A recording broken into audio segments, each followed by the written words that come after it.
Hi everyone, I am so excited to share this design with you today. It is a floral princess crown and I use every single one of the new Fusion Leanne palettes. I jumped around and used all sorts of different colors, so I'm going to tell you which ones I used as I go. So if you'd like to see how I got this look, stick around and I will show you. I am using the Bluebell from the Happy Pixie palette, and you can see the sponge is quite large unless you pinch it. So you want to pinch it so that you get a little bit of a smaller coverage.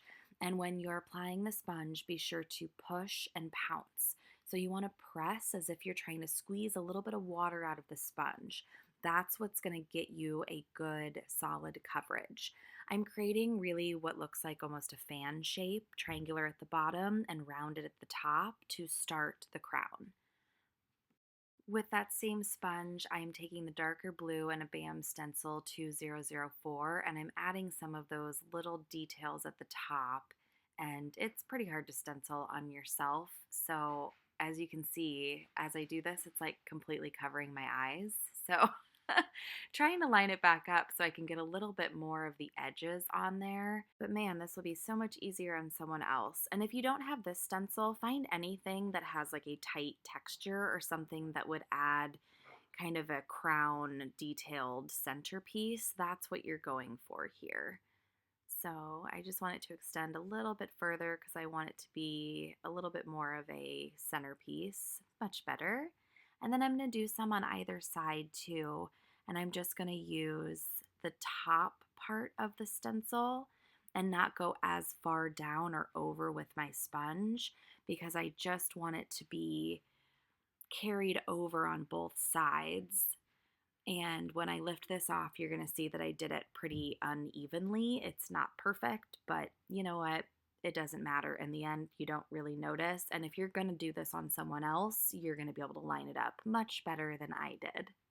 Now I'm going to go over to the Vivid Rainbow palette and the extra large Neon Nirvana. Amen. I love, love, love, love, love this palette. You can't tell, I'm super excited. Okay, so I'm going to use a petal sponge and I'm going to show you how I load this because these rainbow cakes are really, really wide. So I'm loading it as I normally would, but then I'm dragging the tip in the extra colors that I'm not getting because I still want to make sure that I get that super bright yellow and that I'm not losing that neon effect of Neon Nirvana. So I just dragged it through. Now, if you are using a regular size sponge, I find that they fit perfectly and you don't have to do that.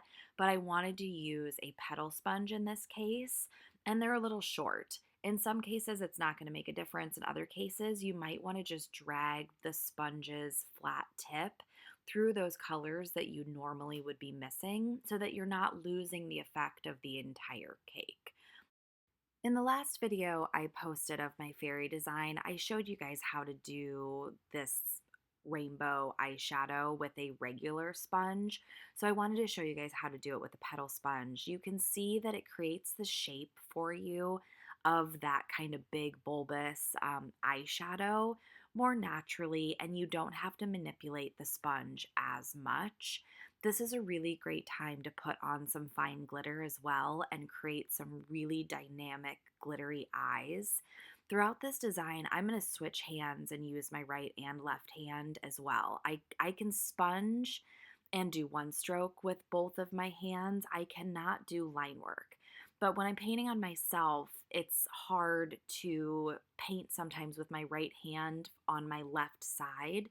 So you may or may not notice throughout the video, I switch and use both hands just to get some more even coverage for myself. But look at that Neon Nirvana. Oh, I'm so excited. Thank you, thank you, thank you, Fusion, and thank you, Leanne.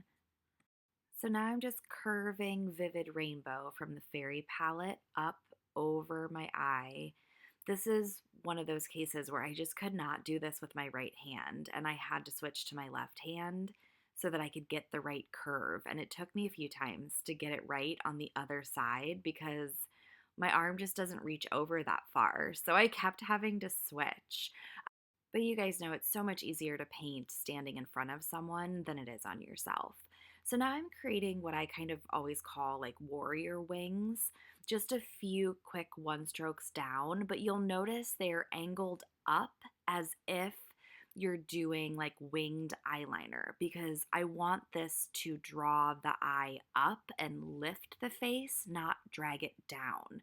So do not elongate these too far and don't drag them out. Keep them nice and tight together so that you have the right look. And I've done just 3 here to keep it nice and high and clean and crisp.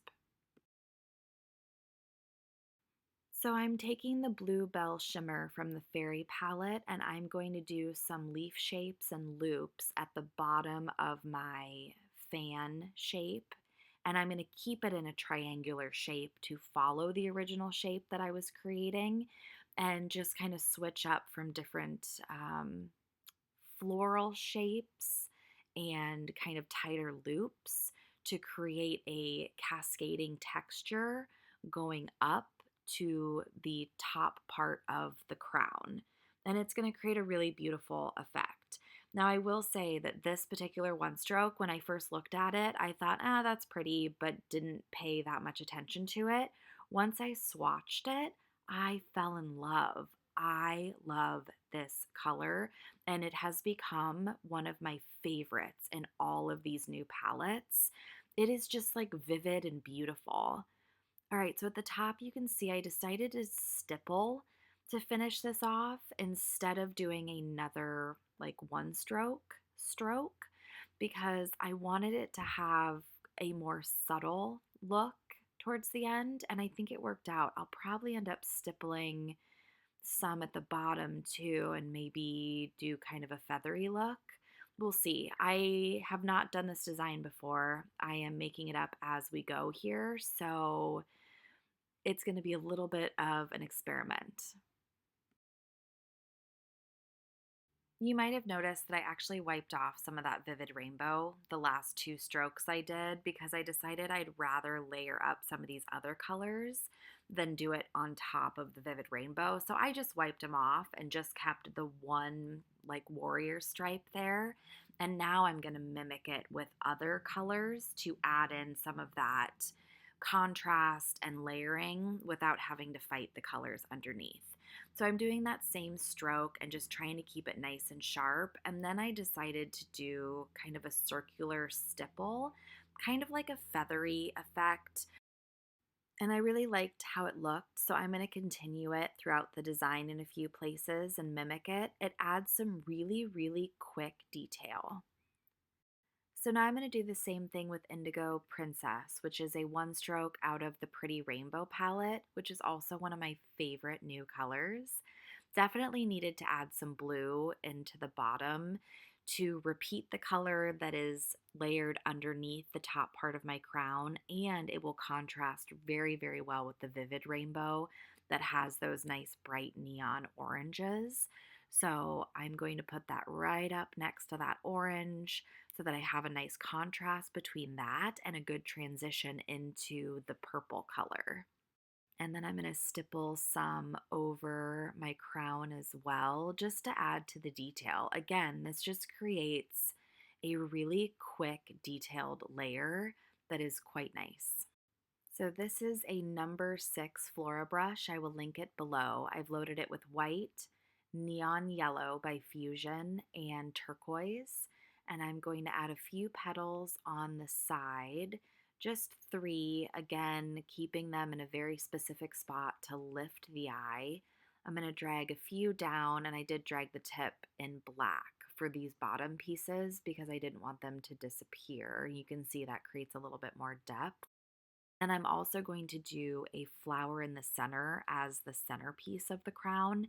You could absolutely do a jewel here instead, or even some chunky glitter or some line work, but I am just going to add 5 petals and then a few cascading right from the top, but I'm going to keep it pretty tight to that flower. I don't want them to extend too far up. I want the highest point to be that stencil work that we did. And then I'm just going to pull a petal down in the corner of the eye on both sides. Now I'm going to use the center of Beach Baby as a one stroke because I want a bright neon yellow, and that one stroke is perfect and make some of those colors stand out. So you can see I'm doing it right around the flower in the center as well. And it's just going to counterbalance that turquoise so that it stands out a little bit more. Now I'm taking Neon Yellow by Fusion, adding some dots, some winged teardrops, and some regular teardrops as well. Not doing too many and not extending them too far because I want this to still remain pretty tight and close to the eyes. And I'm just adding a few dots as well, and we are almost done. I am going to add a few dots right above the eye where I have a hole. This is a place you can absolutely add glitter as well. That would be a really, really good filler. And that's it. We're done. I hope you guys enjoyed this crown. I added some lipstick and I am really, really loving these new palettes. I had so much fun playing with them and coming up with this design for you guys. Please comment down below. Let me know if you liked it. Let me know what other designs you want to see with the Fusion palettes, and I will see you guys in my next video.